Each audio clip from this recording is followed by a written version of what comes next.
ekura ye mu twetwe boiling issues na shas your ODI electronics afi Ghana de shemamba ensam no dia wo betie bi eni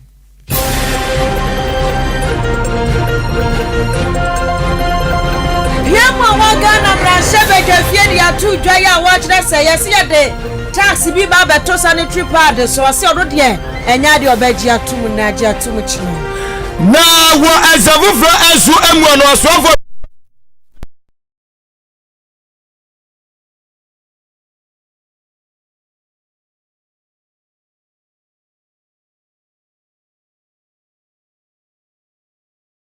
ya owura muntaka mubarak de ababa tuja se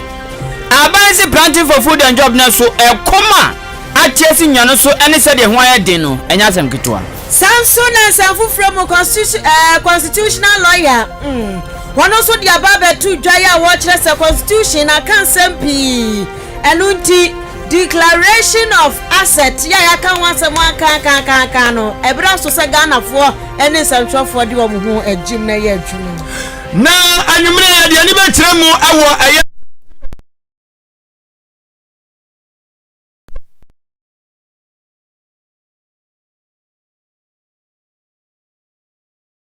nti yabakwa achimasene so obi ye adwuma de nefa so na amna bi a watwa to ono no ehu yaka obi afi yabesa bomu ne Ensa na bufra keka ho ene ade ba beso mo ene enureti se na ye kawadwe no so betimi akawadwe 0594841044 YouTube and Facebook so ye dema ya Ahenkan 93.3 FM Akan for what yanka ene enumre ayeme afia ampofowa mene original adwen pa hene kofi mensa adwen papa na papa edu anim kan ana afi super duper kwaku anin kusi buadum afi adhimama ensam no nkyeremu ene bedidi su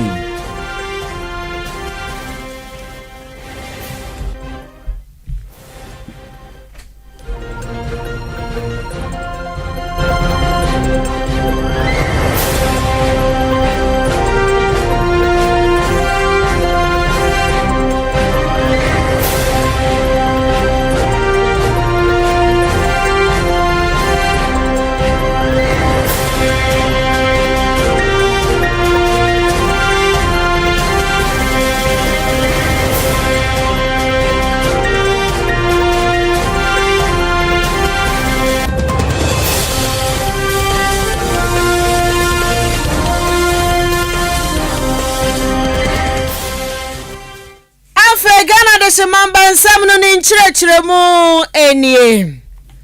Speaker of Parliament PM wa Ghana mrashebe jafie Right Honorable Akan Kasiebo Bagben wadi atu dwaga woba mania wo chem se nkofo bi keka se ya sanso ede tuo kakraka tuo bodede ebu dambalis ni bi eba beto sanitary pad so na wasisa asem we die nyamye ne nokra ne obonsebeti ko no onjintum ne enjintum china Walto ne kasa so no oba mane o chem se e ma abuso me so a he uye oba o uye akwada o uye dian yo untimi kasa me buso me aso enu nti nyankopon we de humobo municipal de sikanti pa me ho makru wa mpa me ho dabi untimi kasa asem no se uye oba ubu nsankwa de se wo ma me na hwe se wa na hwe ho abuso me ne so na wo time so a e yade abebu nsa enu nti si yentimi stop no na ye nyankopon ade a waya to ho no mo hyehye ade ma odasani wo ba bia no eyade a yesi kase de tabno tototo so na de ma de kro wo mo ho sabrem ye de tabno betoto so a ebe ha adwen ye papa esanse se woni sika na ode ne okwakoto yatomu a wo onni se anas woni hwe kanti no agire wo fa kwan foforo bi so no okwakoto na wanso nimse nkwantia nso wo eyemusuo enti na anu adakura ba ya bi enne nam ya ne wanya ne menses wabu ne nsa enaja woso wakwa kotopa de bi wo duru so to esi yatum na kura ne gina ho suya ma ekuro mofo nyina dabo otwi je trada be hwe se de be no so ba ya omo se akra ne kireche ne nsem o se pad no wo kwa akoto no ne maame ama ne sika sei okoya ne atum ti ani o ese ogina ho no wosu enti ayawra ho sam a man ti min kwati saade wenti dia man de krakra mo ho ye sanitary pad ne de right honorable Akan Kasiebo backbench say 20% tax ya daso no enya de obapene so ne apene so kira wo to ne kasa so no che say se eba no eye asoye wonom ena hwe apomuden sam so a se eye bra samu de e wo se asoye wonom ehwe eye apomuden sam so ehwe no mu giginam no mu kanto no de ohunu ne se sanitary pad ya de 20%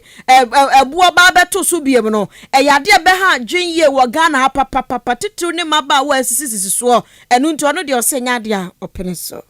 The issue cuts across other sectors. It's not only an issue concerning Ahenkan FM. As a former minister of health, I know what I'm talking about. The name Fijai means Afei Jaime. Yes, now leave me alone. I want to assure them that we will not leave them alone. This is a matter that concerns all of us. So I think it's an opportunity for us to delve into this cross-cutting sectoral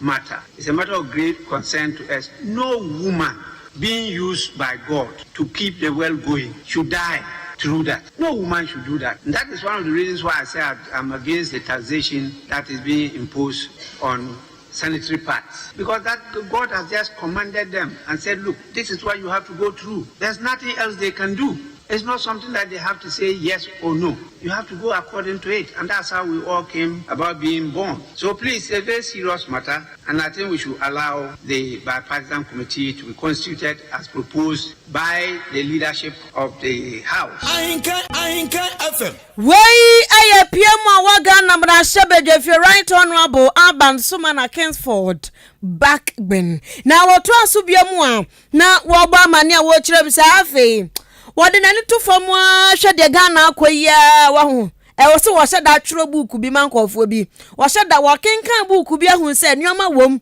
ntumi wo books ahodro bi mu ampanifo bi atwotworo enu nti wo se Ghana se de atete apansam se ko ntebe no e wo se wo hye na wo bobu anipa no benya bi wo sa book nim na mo de abu oman na wo sa so to aso bi mu oba mane a wo chem se COVID-19 na ba ye no na sa time na se kaban oteso yi wo gina ne na so sika hodro wo nya ye nyada enko wo hye na wo de ye nyoma totototo nyoma na so sika ni nyina ba ye no fa sege akwasha ne sianse ni dodom wadi eni nti sa de na ekwakoso na nye ti COVID-19 ye nya sika de ya de Ghana ye nya sika bi. Honorable members, take time to read the book, The Origins of Power, Prosperity, and Poverty. There you learn why some nations fail. That is the main title, Why Nations Fail. Because there are critical junctures that nations use to move forward and others misuse to move backwards. And one of those critical junctures was this COVID-19. That was an opportunity for us to invest in the health sector, not social welfare. Please, Why Nations Fail. As politicians, you should read it. It's very important. Very well researched book. It's quite big, but you have the time to read. So you have to read it. Why Nations Fail. The Origins of Power, Prosperity, and Poverty. Why some of us, our countries are so poor, and countries were far ahead of are now first world, and we have no position. We as leaders must get all this and stand up to the might. There is no person that is mightier than God. So take time and read that book. It's very important for your edification and your growth and development as leaders. Ahenkan FM. Di penifoma te book no, mambo so samati mambo book no. Origins of Power, Prosperity and Poverty. Ni na ye book o. Enti asem kwa we de chan literature. Me kai primary bi literature. Obeka book Faceless. She stoops to conquer. Edia ben,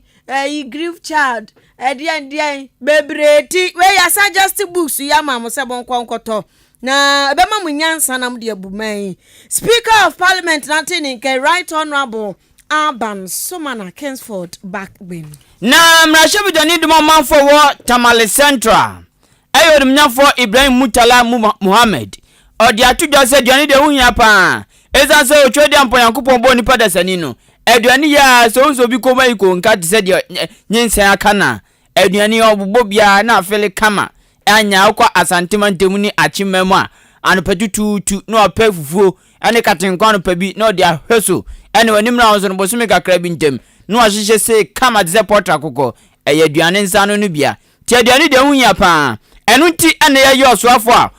ohwe Ghana enuane nsem so sele bia enuane ewonko atwe ewo mamu no ana sa miken ekuafo ababonte a wo mo chese sese enuane wa den pa ane odumiafo mutara mu bag so edina no ababatumbi kafra edina no ababatumbi atamfu nyanyame edina no ababatumbi na small kanina ne say enuane no abotwi awo mamu sese ekuafo otiam ezan se fertilizer wo muntumi nto eni ntamakuafo dodo na se bi oye koko ana bi oye bra osime nya brobium ezan se bro wo ye no emu adi na wo tondo na wo boso na san to fertilizer ebo kapa na emum okwakodia so ya bi so sese ekuafo ebre na epese wo mu so ya bi se no ehia oya asase ye bebre kitua bi na odi na wo se nti o se aban ne se or the planting for food and job baba na so enuanu wa den pa ewonya den so no ne bo den ukoja so okotobia utiska kitua bia endu ba bia ti so fa bebre ti aban hwe no ntutu nyam ya nyesa afie di anim no eduanu ba den wo Ghana. If you don't take time, there will be serious crisis by next year. And some farmers who have decided that this year they are not going to engage in the production or in the plantation of maize. They want to move to soya beans. And if you ask them why they want to do that, they can't buy fertilizer. And soybeans doesn't necessarily need fertilizer. You are not going to buy fertilizer. Of course, some who have the luxury, you can use fertilizer. But without even fertilizer, you can still find your soybeans. And for me, that is the danger. You have a government that has touted itself, planting for food. The gentleman now wants to be the president of this country. I can't imagine planting for food, yet there is a surge in prices of foodstuff in this country. Either they are not telling us the truth, they think that we are a bunch of idiots. Ahenkan FM. Wei ayorim nyafo Ibrahim Mutala Muhammad. Oyem na chef Johnny Dimo manfo Watermali Central. Abeto ampeso aso. Abusianfo Akan Kasiebo uso ekwa Facebook live a. Obehunu se yeda so sheme. Ebi tiri wafu jono, ebi afu abojise, ebi de afi na fifi ba. Ebi so ene ya chesanya gro etire no so omatue animu ni kama. Ene ya de eye enzemi ade eda wo. Fajun cheni guo ne obani abakin ka dia mawo. YouTube so ka na sense se yedema so kwa Ahenkan 93.3 FM. Ubetimi so ade wadwen chen dia fa 0594 841044. Ye bowem ewo ngumasua no asoye na eye asoye mo na hwe ngumasua no so eye Ministry of Education oswafo rasa asoye so eye onmanyamfo eye osaya aduchum wode atudwa ejiremu ese embebem no kase o ne asoye mo na hwe ensori awoto a yasuku mofra no ekere wo Ghana ha mekere West Africa Examination Council WAEC wanum akabom achese pempedo mo ne hye egu akwaso pa ninya ni se pempi no bete tituru pa wase ni BC no yasenkwa ne kwa kwotwese o bipa ne drabonte so na dada enkwa na nya no makwa kwotwere ebeba no matwase hyiam yaso okwa ya ben nanso obewie akire no na sebesebe mpedo ase mufa na ye tibon kwaso sanse apo ene wonem de twere ye na no ene wo chese wa yakefo mpanyufo atrase ya hye se efri sabe mu kopa de ene oye obi a wukosuku a yire wotamu ehunu se enkrata obenya kura pa utim na fashem esanse nya de so mama hahan po na matiawe no mo ne hye egu akwaso ekozi se ebebem no kaso mo ne eye National Intelligence Blue and afei aya National Security no won be kom ntuma pama no e de nioma wodo de agu akwanso ene CCTV camera nyina atwamu bio o transowe na CCTV camera si so jame o fanye no akwa wia afei so o chese bia ye tre nkrata no anase ye tre nsem dugu nkrata so questions no e won so mera se 24/7 ambambo fodo mani bedi akire eto ni a wotwa nkrata no yo adwen se wo sate questions na awie bia so botom ade akwa akuda bia ene ye wo so waso betima ya hyepa to chase we nyina hyehyɛ ya ebebem no kase de ene asoe no wonom so aye na enei wode wetu dwa wom na hyeba dwafie wa bra na na hyeba dwani okira mudi ma eye abrekuma north abato mpesua so onimonyamfo eye Sila Bates wono ebusa ye esen hyebe pa na eye asoa mo hye nkrata asema ya twa na senso ye kyerɛ wo Ghana ha no omde egu akwanso se de be ya so we nya apo examination mo practice no eto betwa ene osoafo we nwumasua asoa no so de anu ye wei ema no The West Africa Examinations Council (WAEC) has adopted strategies for the prevention of leakages and foreknowledge in order to safeguard the integrity of examinations. The following strategies are deployment of biometric access control device at the security printing division to ensure that only authorized staff enter the premises. Strict bodily searching of persons entering and exiting the press house. CCTV monitoring of all activities relating to the production of question papers to ensure that no one has access to the packets while in transit. Use of combination locks to lock the security bags to ensure that no one has unnoticed access to the packet before the code is released to the depot keepers. Fortification of depots where question papers are kept. The council solicited the support of the National Intelligence Bureau and National Security for deployment of persons to augment security at the press during the printing of 2021 BEC question papers. So will once again solicit the support of the NIB in its operations for 2022. Ahenkan FM. Abusuafo ani ayoswafo no anahye enhumasua no asoe no eso mekira Ministry of Education onimanyamfo ya wasai aduchum ana atene nka no Akan Kasiebo ne eguso edema wa Ahenkan 93.3 FM so no Chirawadwen 0594841044 na nansen asembi baga na hasese John ne ho sansemo owufua ya na chiri nsem bebre nansen ya Forestry Commission papa na otiasia no ne yesi waja wotototo nyoma na ne will mu se beto odwa se wachecha achimota forest ama na busuafo wanya wane kakakra ko so forest ho no mo no eno ena ne abaji boom Ghana hanum se nyoma bebre no a ena esisi yes papa yi na akoya adwuma Forestry Commission na wo ba be cheche ayi forest achimota forest owu family for ayomde jaye yomde ma ye tofri obsam wo ba be cheche na sasem we na twinkofo bebradwen ko so se adenti kra nanti se aban bi betena so no power soafo opa mpanifo ya omo beboa no na wadi ni dwuma ye mo kwan no ye nhwehwe omo niomam enka se John wo free wanom no ki ye declare ni asset a enke be hu se John kra wo ba no we ni wo de ba nti okwono odi we ni we akwa anya wanwa anase bibisa enti enkofo bebe no aka says Ghana hankase no system no enshada anya adwuma enti nansemu na watwi mu bete yese asset declaration ya ka ho asema kan brofo tentini nyina ne tofa bomu ane se se ma post bi na wo kwa akodidi bra no a wo kwa kire se me wo ka mienu ministry munhwa me omam enti me property madwapade nie afi ne ye the post na ma ye de ma wie na wo konso a na afi waya ne sa pepepe me ba no we nam de ba me konso we ni nam de ko ni ahwe na ketase project kankan ho afiro enti sa brofu ei ene a week mu adi ahimadi wate ya aka brofu ya kankan na se kire no na sa asa declaration asem ya ye ka ho asemi na constitutional lawyer Benjamin Tachi enso ediaba petu dwa ya wo ba mane a wo kire bi se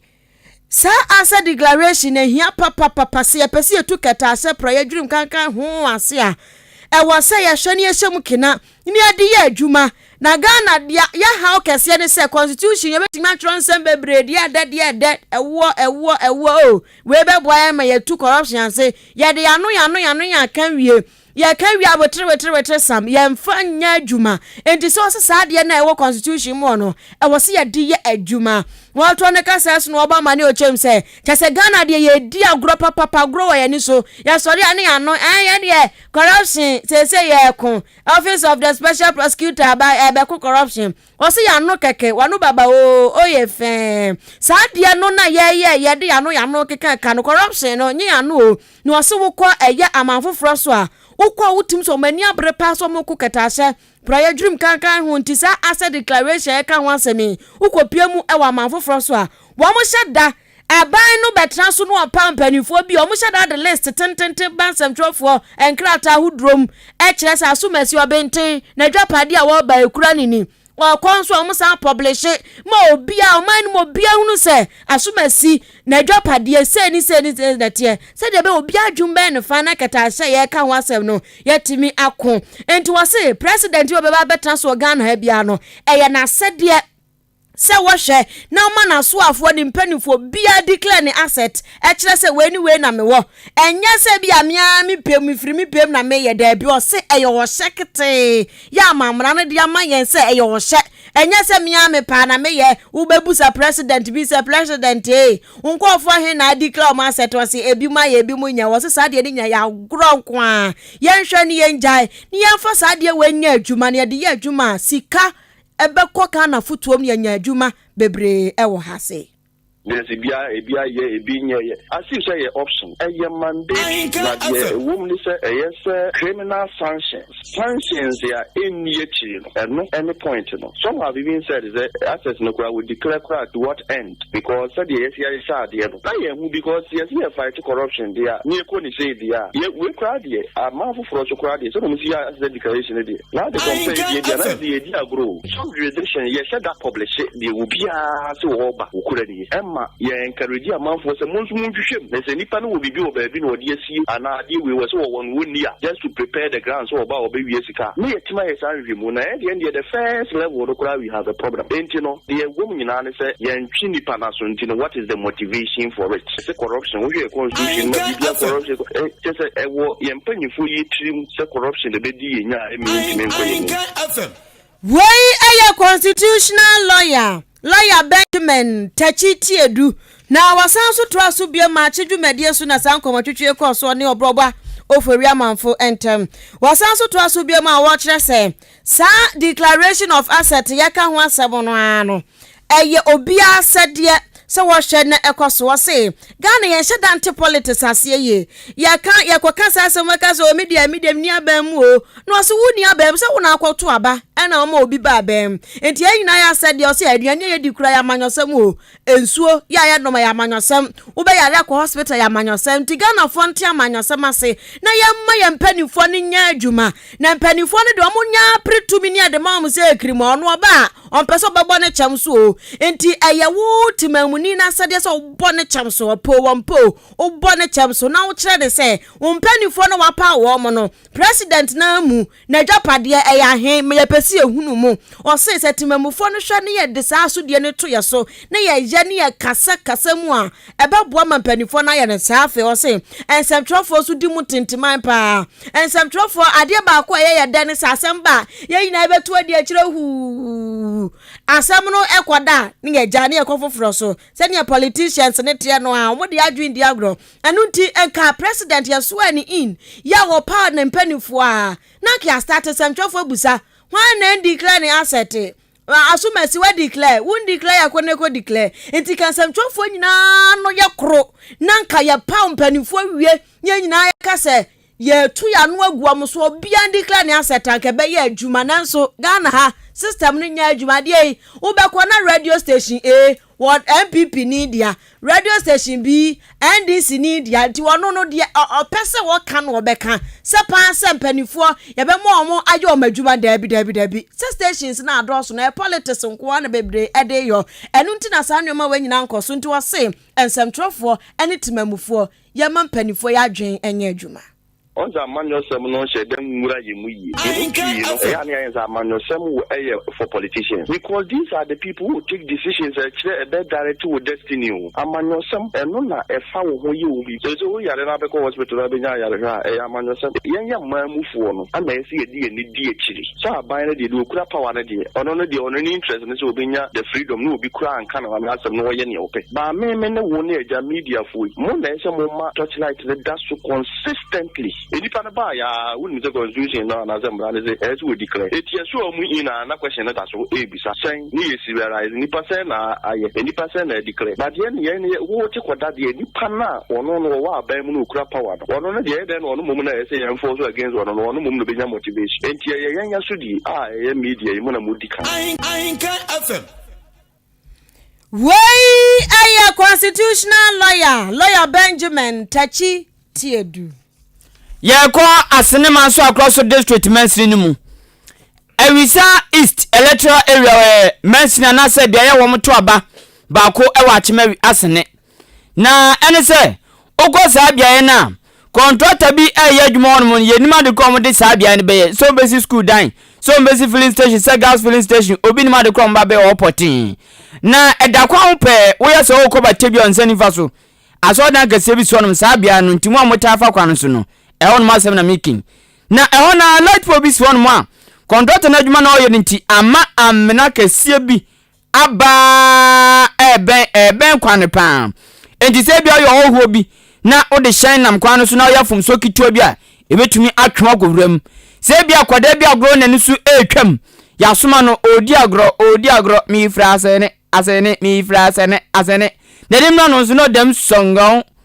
enti ehu pa na woma oni na mpotemo no mfo akasa pen woma sem ni na se contractor ne mekata so ana se wom fashion so de ana kande bi emra meye ho adwuma se de bia obi enko free prekope enkotom ni akasa mi hu yanka asemi yanko amaso ni enko bisa assemblyman yen na di nkomo pen ni embuza se ehwana montobi akoso ana onimnyafo Daniel Jesse aka Abutreka ena mekwa amaso na kodin onabo se nyuno timi nka me mo adwo mo akwa abade ban Ahenkan FM so meje so embombo ko de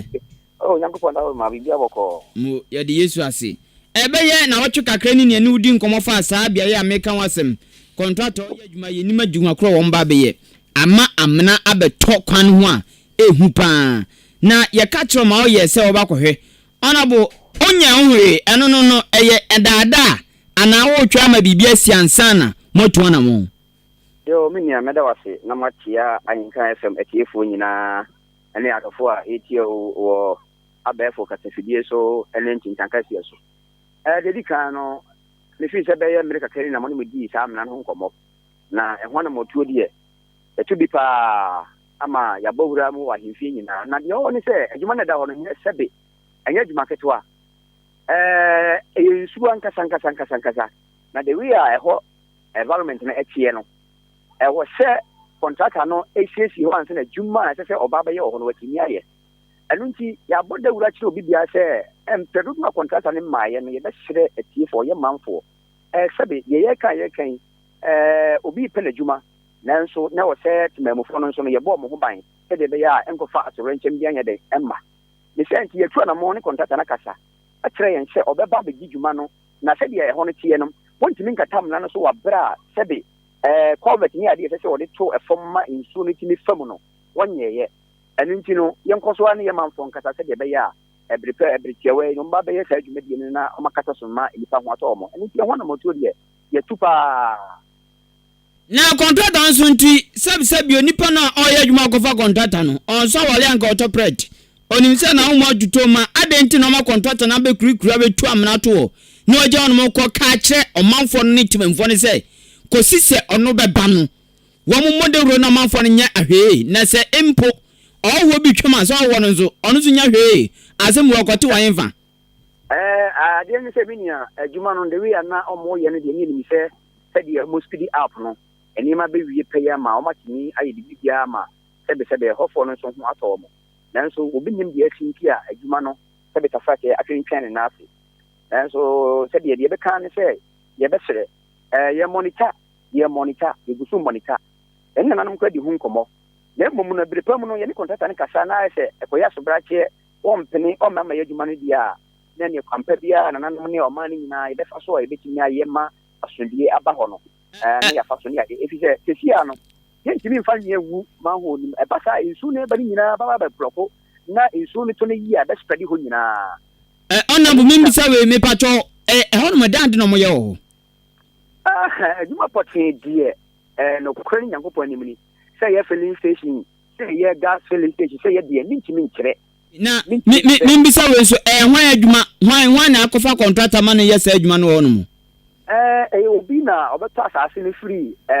nipa asase no eye ne dia nchen enti nipa poten no onfiri asene nya ne tiese ofiri odan ana wo ye say adwuma no enti nipa poten ne menim didin enti onabo mo so maya mahwa ma na betuam na we ato no mi so onya krado bibia esi kwan na se na wo ka se unima de kropoten ama wo ma gya adwuma na to no no eye sikasem anebia bibi na nkoye ti se bibi na nkoye na sikasema onimse ne sikasema nya no abetu owu amena to no se omanfo no enya hweye na adaya modewuro ana owo beba kromon no ne ye ndenti ene contractor no ana adwuma wura no mompe no na se onimse onya krado amena no omunya hu bibi nenia medawase se dia woka no yegusu na meka se me nananom nyina etu wona ho ye me mpeso aso se dia woka na ene ti kwampa bi be fa so ye be hu contractor na se adwuma wura na nkasa nkasa se adwuma wura na nkasa ne yehwe no adwuma wura na nkasa ne yehwe because so no free contractor na contractor ba be ye de se wo ye bia ene ti mesrew na ma ye tiefo nyina ti se ebrepa mu na ye be hwe adwuma wura no na se enne di sawoso na se wontimi enye adwuma na ni manimu ya enye bambo bie papa bie chef ata se so bo ban na enkofa to renchem emre aseneman no dam na ye se adwumadi no atimi aboa aseneman ona bo abutreka se oka chan se mo be hwehwe adwumawura no ana mo be wura roma yo mpenifo na mo ne mo atu ana mo a na se efa ba bi metumi aka kire pain se eye ni da ho ana afi eho adwendwempo nka mo adwendwe ho eza se bra etwama ye no kasai asem kro ya na aka chan so adwuma de etia na tie minia ana mika se meni contractor ni di ntawo so sabe adwuma wura na nkasa de ni mo no me nko site won ko to adwuma wura ni da e dia ba ko na machine si ho a sabe o ye adwuma nti o mo ne no mu di ntawo so ni bi se adwuma wura na o mo so wonu ha obeba oni obeba yen so sabe tafa che yen tefa ko yen nyina kakra be di nti sabe o sori a na se won so ko na ko pe kakra won so no o yire na o ma mo so be de mo be di ani na meka an yese yen tu ho na mo matenti omanfo wasene ene batabini ni mpatam wom na tafa sa kwan we so pa ani amena ye da wono mu hu ti wom hwe no mu nkosi da ben ka kire yen fie be wo de amoma ye na otwe me na wo ka sei ni fie a me kwa himfie akona na jase yen ho na anamonto bia esefata se ehwe nipa no ni ye kwa sa ase wura na oton asase ne ma sa nipa no de definitely obehu nipa no nanam do mbe hu ozo mo na to asase man do mbe hu ona bo butrika dase ya bon pa se bo na wa no betumi adiso na anwoden ne ade bia obehia no won sabe ka ma sa bo hye watumi adiso masomdua ba dase mo nyame chirawo yani odumnyafo Daniel Jesse aka Abutrika ona ya assemblyman mo manfo wo Awisa East electoral area ewo Achim Asene ewo Asene man so across the district no emu amna donko ene edi nkomo wa hye bo wanye ene nanso abusa na wasan hye bo no tie hwan mu ne na wotwe amaso a ye besan di nkomo biem na asase no wane ton he nananom ti se afido no akasa kan penso obeko nananom nche so obeko nana jase hene ene da me pacho ebia utie radio amna unhu amna ko yaka unhu amna ko abraba se die hu ne tenten ebia o Facebook ko hu ni tinti wa papa ena iroshina kana na abeka ko ta na no pepepe ndi ko gusi ndi se wo drive na ye list mistake ubetom kana mfia kraba se akwati sada no police for ka na munu tonzo no sabe pepe na akoye za munu tonzo no mu eso nam kwa se ya ana police ka munu tonzo no se enti omo se asase no munnim de ne de ano na na mo ti kuro mo munnim se ehwo no de aye no when the class asase ton ye that's the question why the ton asase no obajet sewe makobo obajet sewe makobo jase hina mane ama jase hina ka chem so obetuka mi ko ye nanyum obetuka akwa akohwe asase ni wurade na omo ka asase ni obi dia o na nipa no e de ama ono so aton ama obi sa hono ko na ho amse na ho yemfu ye obi dia na se no de oton ye no de na nanam ton asase ma de no monko no ko bi asase no ton ma ho e obi dia e se bia wo ato asase na da kwan na me je ntina se nanam nim well so betumi ehu okay me dentia ma me ko nanam nchen ko bo mama ne so me na kuro ni omo dia BBC CCA na bia mfansi yi apaye te se bia obi akoye atofuo bi asi won ma nanam no be yi apaye ne sa de no ti e ka wo mo enu ntina ma me ko mo nchen se akra se na mosuma kwa akoye mpinfo mo anum si mohu ana mo be na mutu afa ho eno mu yi masutri se jasen yi masutri se oba kohwe no nso akohwe se de etie sanso omfa na ni hu yi omunim dia asase ne dia obi anim kura nanane munim nio okay me so ni tietie mu no dio oton ye no must abusua a whole lot. It was a mamma ton, you know. Or more, I massage, it's a be a dream out here now be all assassin will be a better fruit. Or more, homo ton assassinate the map. And Jomuno, Wamukono, Namumisa, one minute, the Amutu assassin a man, no, or wait, Nipana, what assassin or Yedman.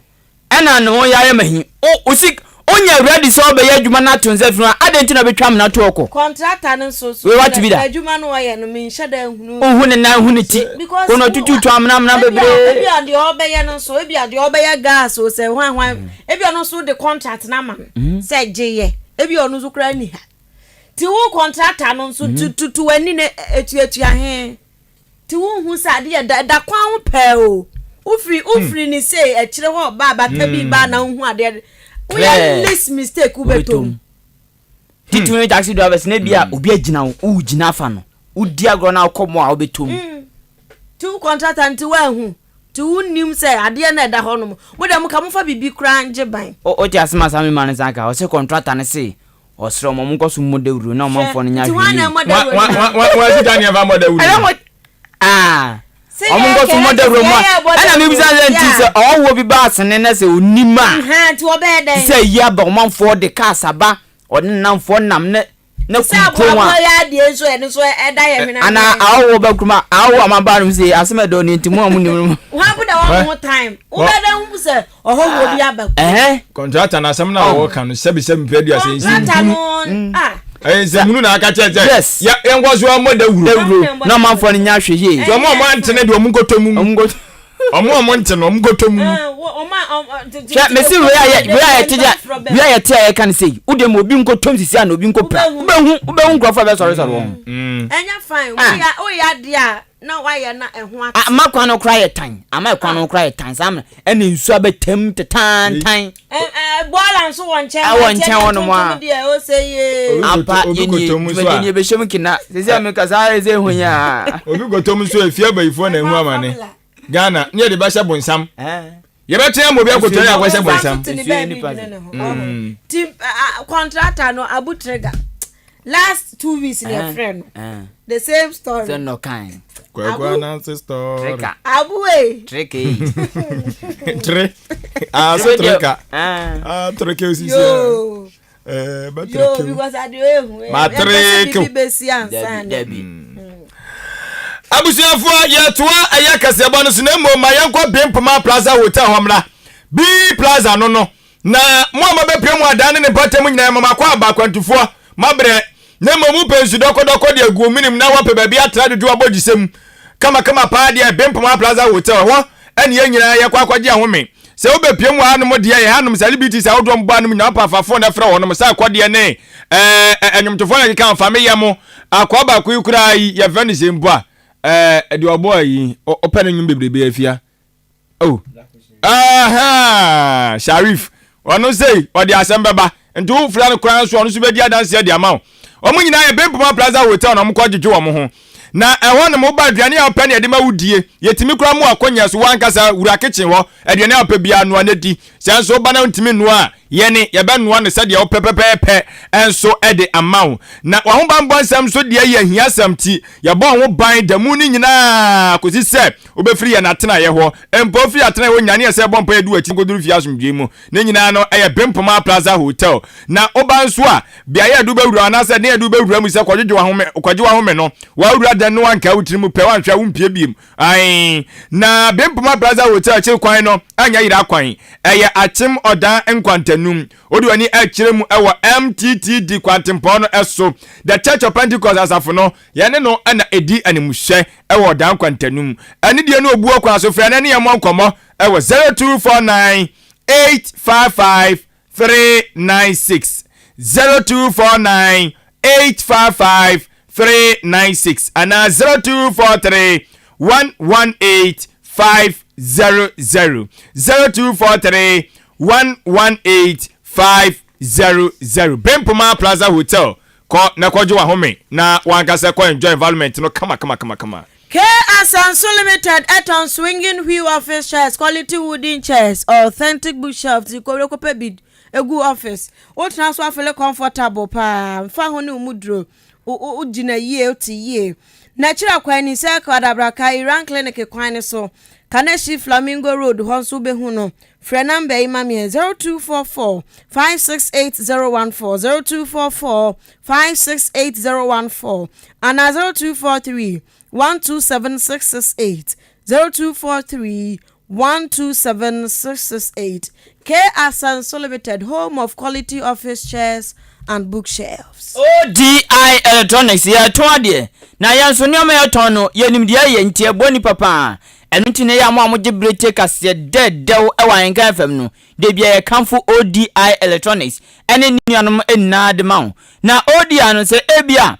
so to appliance bia fiti TV kosi ni nase bibia fridge deep freezer gas cooker blender kettle washing machine home theater mobile phone bread toaster adie bia ye home appliances no me kanfo ODI Electronics di amount so yo siani oye adwuma bojo na oye adwuma oye no nya sika bebri ana se bia sika kan sa budget ne doso enso stop so to bibia utumi ete eno bra beto no mo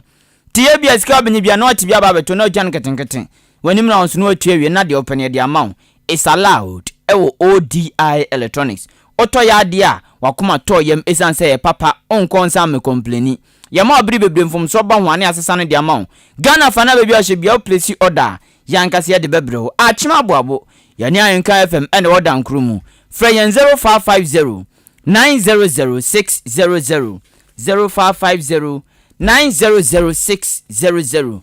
afi ejaba bedu enanadwo anadwo no nwotwekosi anadwo nondu eye boiling issues political show baso we new political programmer ye dey by ya to din say boiling issues me pacho maiden edition enen ye free dwumedi na se ebetama tula political show tie ne tie politics die fa nam so politics by ade o say politician ye emfaso o say enya film die o say teze tie ni anchacho bibia mu kama e boiling issues isu obobo for your man for aka Big Mind aka Akan Kasiebo aka Kotoku Mayor ono ene ye chairman de mabdwumadi njana dwo na wotwe ene dwumadi no ebefra se gidigidi kura ya TV ne yantuja abusuafo afa ye toa eye kawajen Kasiebo no so ede amaw na wasafu from no yadani ekyeremu ewo achim esem eno ewo bremu emfinfini mansin no enso emu ewo poema ntam ha na de hye no ma wonmo honum na de atodwa no mu kyeremu se ebebem no kasa de ene entontom no oba ne mama ni nyina omu nyina kabom tuedi hadwe na wedi asi na tidwe ombe wie kire na yare ntidi yare malaria no ene na yire wonum no mo popo oba kwa na jeso akorasua na ne ho wososo oma nya gya na jeso ma so ayehye pa na eno no mu kyeremu se de akofa santontom yi awie nyina ba mo ye yade malaria nyina na eye bola kasiye bia tiasa ababesum kronim ho na wababa dani kromu abosom ajeso odi kro na boso yazisi ade bola ni nyakro betu nipa no no agaza tena kromu ho na mo kyase yare wosampa omo stress mpenfonhwe na wonum emeye bola ne hu bibi evama wonum be piapia kwa akira ekaba bo omo enu atu omo se nya no ko a ani amigina bonte na America sai tetafun yi omo tobi omo wobi na so omo yusu no kwa game nko na omo de bo se bi ombe so omo ti omo nua bi nka anya de so frɛ bɛkɔ wonya frɛ ya bonse ku anya sanso de anana mo brɔfo yi ɔmo wi de kyerɛ wɔ ɛfo no so saa etia no so ɔmo sese penfo nhwɛ no ɔma yɛ ɔmo ɛmoa ɔmo avance wa woni yɛ se hey ada mo nko adai ana mo se meyanka ne bɛka ɔmo se aban so aba besi 1 million per constituency no watimi de abia ba ho na on de ɔde ba yɛ no ɔde besi ɛyɛ 77 brother asajana bia ana de ma wo mo na saja na bia obesi si woi enfie poli baako mienu miensanie anya de se wo mo ebia no ama amafo anya kwan na o makomu tuwe de o mo sra pa se panfo nye no mo hu wonom emobo o mo ni amani boni kofi amu afiko ana kasaye ntontomo wiyan bola ni ntontom wiyan pa kwal nyameni afi nyoma fun ya do di eja na sent no ewura yen pa yale enko a yesrem aban ya ometu bola ne mai o kese na ne bola ne ho asem bola na me dey face me fie ankasa entu didi ana once na how na wo hebe bia isem kro na develop ye du na nke hu hia se bola be wo kro ne finfin sa ti we dey dey srade to mpanifo anim se always means be obetu bola no ya ma container kra em se public toilet no ya be si fofora man ye be se mfia bi isani toilet ni yembia no ye entu betwam obi dan ya ti na agya si ho ekoso cholera bebre ema ye me wosem asase so na ohawa ye fam kase pa ba ko edikan ye network de ye bre papa okrudu mu ha ye bola no aye kase aya abrosan bola no aya abrosan di ema se nkwala no ana se awofo na ekoso ni nyina ebre okwa aye se wafura esem bola ni nye kura na ye toilet ye wo heso dada wo mubu toilet na no maye Ahenkan FM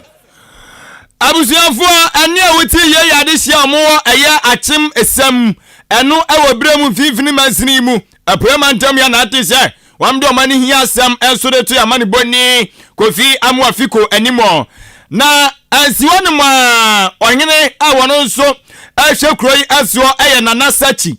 na wono nso kasa na nso kire mu se wono de ne de kura hia ne pa ye kwan fo sabi kwa tantan pa de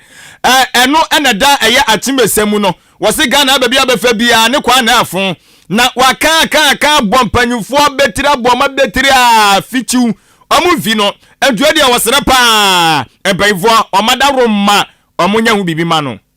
be ha we ka ha se kuno enam se awe bo akretini se network ni yedima ibe so no bi kasa ofi abantia na se krum pa wo fra eba na atiko na afi su krum su roshina ase kruma gota ni nyina kruma ai gota nkuto se yetumbo mode nanka ye gota ni na ye cement ga kanya cement akara di be ya gota na mudo no ye covet na edugo afi ye wo kwan afia ko kru so no ye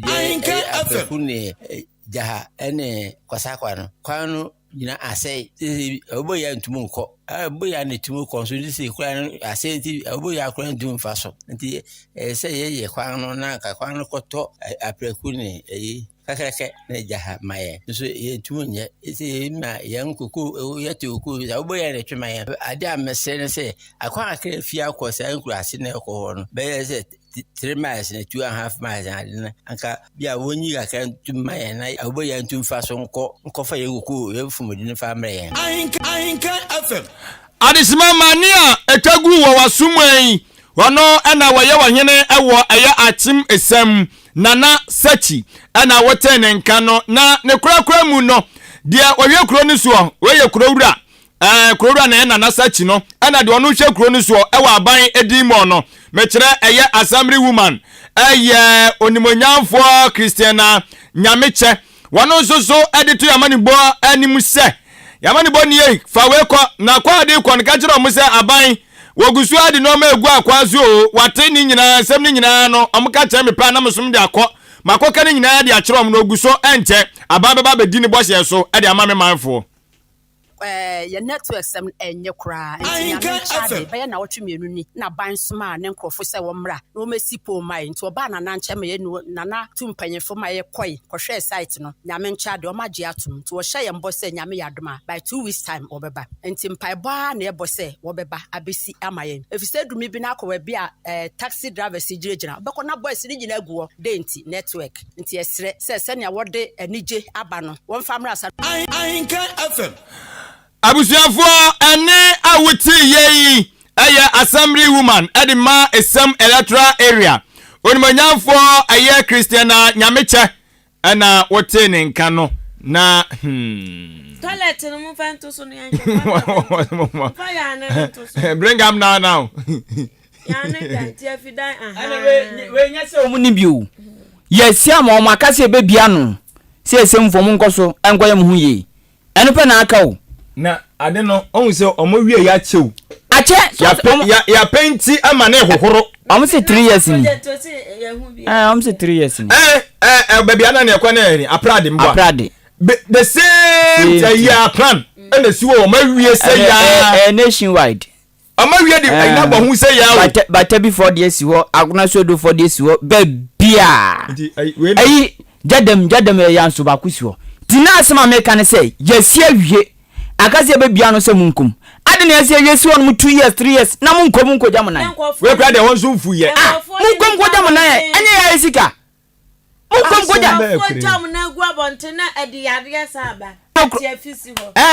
akika no krobo abansi school dan si won ma no mu bia no nyono mbua ni kom no ade na si ye si ye ni parent town mu no wu mbua ni nkom ana project we na ade o mo sheda som de be bosoma na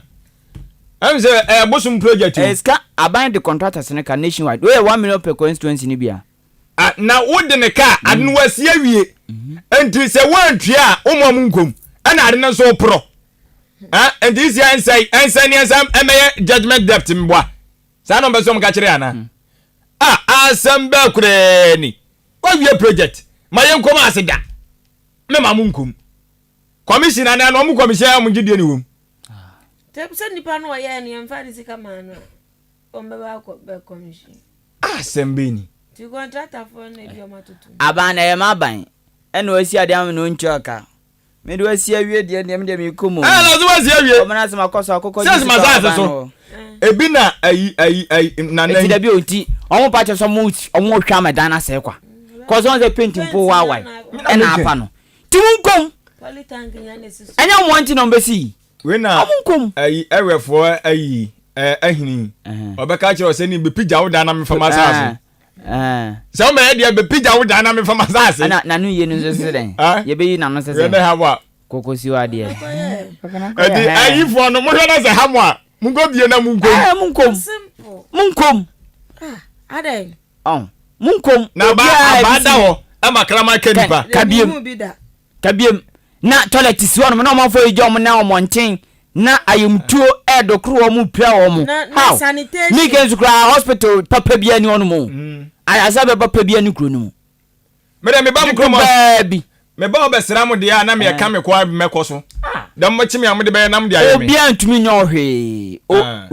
wan na wo se okro mo ye ne dia anono ngwa sika na edisi obi antumi nyo obi ahwe 1 million per constituency project ni anu ni ebi we no so far we nkwa na ma hu se bi bubo hu ana omuvuru ni na ebi bon atim dadam me bi bon just say as a toilet no nkwa na ya mi hu toilet no toilet project mahama kai so masi si toilet o badin ko mutumi ye mani operate ya nga be boa pon cause be bia se almost everywhere o mato apetin community bia mu ana community dodo na ayefo obi jadam obi esem obi ordinary constituency nkwa no jadam obi esem obi aboabo na mi hu so mu obi o kwa sene masa across see ya bata before obi o kom ni nyina akika nwuram ni nyina akika nwuram bata bi de nkwa de o ma plaster omumpenti na se na no aprade de yi omu bia me yewura mu aprade de nkwa de ready for simple and short yes na ya na de de ono de mamo ana nya sa oto abampo wo usika enya onto boa we nya na nado foto na de ni gua na epro kwom kwayo biso omunkom enti ready to bi ko e ka jen so ongoyi na ja na mfirima na na sa de oka no munwe ubekom no bia afrahye enko nje so be ha adwene sisi so bia ntia no ya obeka se bia meji sika na se me besiesie so ti kromafo nyina tisim no bia asebe basa ha adwene enti we no kromafo no ke school so dia na ke bia ko mu ana we so ai se onim obi ka so otu no asi ono mu na wa completing hands down no makoso a omonye na ka mbekan mo mpene dia mo fa mo ma pride dey say I learn say water system na kakakra just ma ko pro bi na ka obi ebia fancy bi ohene rokoto we ni ti say bia rokoto peso ya wa maka se koto ana eto ade a na wo be fa ho akoto eja me asebo na no to ade a ni inventary wo ni zo na na de hu ye na ye koto ade na to ade a of na me fa me entwe mo wanim na de hu goguzi ay asebo ejimo wi na munye na yetisuo yete so papa we nyina ya no ma aka nwuram afina mate de na mo ka se ile di ko tia ka na afina mate ase ko so ya de omo supply fertilizer ka ya de contractors ka and anim say traffic light nso that's that number ka figure no sika aban de contractors na ganya sika ketwa teno traffic light na say ubeku ba bia ase bia na ekonkon yes contractors no traffic light be bra say etu be kwa na police ni jina jana mo obe ma hafo na ta wo ko bra jina bo break twen ko be one and ye jina fa ko whole country capital town ma hafo no kwa na hafo jina ho that ka ye traffic light automatic o sisi obi we otumi sisi obi otumi hwe obi anim wo anim problem pa so on say sisi aka kere ko mu nyina ani ana no mote parliament na mu pesika ma bura mu di ye no ani ye nyina ye sofa no ye nyina na ye sofa na mga se ngwa na ye be sofa mote parliament di pesika ozi ye nyina ye bere na ka ye na mu nyina mu ye ni ya ka nya wontoye ade bi wo ye bi wo Ghana ha ye bi wo Ghana anum na kwabra ne se still ya nkra abrochire ye nkra oyo yentum free anse nko petrol ni yentum free anko ye ko ewia ne asan de aba no atibi no aton de opede amaye as bibi ni nipa o adweno nya adwuma monyere mo ho ubu yeso ubu akoto kwasia yakopon ohwe oto timoso mo bedebeduru mu ga se ya na mo kwa namba ya enjoy sa monyere mo ho na me de ya de me ya ne se ayi omo nam kwanfo so a omu nya accident na ya me de me nchase no so no ne ka na watim no so nya accident na set ka no omo ma ntio me se ada no MPB pa be sam ho a he oba sodo tese me ma to me bo ayi second year tutom bokoboko no na kro no ana anim de ya okoya nso rikosi shop ye ni free e de awa ti omo V8 no nzi enum no basa David jana so sa omo pa ke mu num no esisi so ejasi so why fu ne tazi mpunu ya esika tonga kaka traffic light ya okay de bia meka se okwa sentimentum a ke nu asisuapon omo nim traffic light de bia meka sa semwe enti mi mfa man kura yi mo de mo fa nya practice akwase broni ya fu ya wisu ya so ko no men kura na yiyo kura sentina de bia meka se omo mpe o ma price ri omo nkokwa nchen ye de ne ye to free penifo na kasa nchen hu ja asa na ani